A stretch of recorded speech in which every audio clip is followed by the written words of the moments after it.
Sir, आपण जिल्हा परिषद कार्यालयामध्ये लाक्षणिक उपोषणाला बसलेले आहेत. काय नाव आपलं, आपल्या प्रमुख मागण्या काय?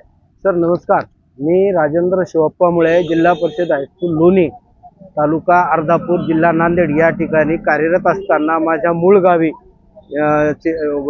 वडलोपारची जमिनीच्या वाद झाल्यामुळे माझ्या भावंडांनी माझ्यावर चुकीचा गुन्हा दाखल करून केला होता. त्यामुळे मला प्रशासनाने सेवेतून निलंबित केलं होतं.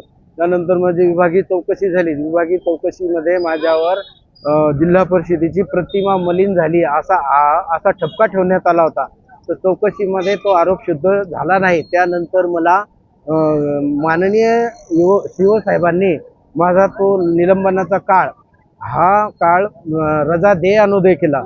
पण 18 महिन्याचा काळ असल्यामुळे 500 रजा कुठून राहणार. त्यामुळे नाविलाजाने मी माननीय अप्पर आयुक्त जिल्हा संभाजीनगर औरंगाबाद या ठिकाणी अपील केलं. त्या अपीलमध्ये अप्पर आयुक्त यांनी माझा तो निलंबनाचा काळ सेवा काळ करून आणि निवृत्तीनंतरचे जे लाभ आहेत, आर्थिक लाभ, ते देण्यात यावे असे आदेशित केले. असे आदेश काढले असताना सुद्धा जिल्हा परिषद नांदेड शिक्षण विभाग यांनी त्या आदेशाला न जुमानता मला पूर्वीप्रमाणेच आदेश देऊन दिले. त्यामुळे मी माझ्या मागण्या जोपर्यंत पूर्ण होत नाही तोपर्यंत मी लाक्षणिक उपोषण करणार आहे.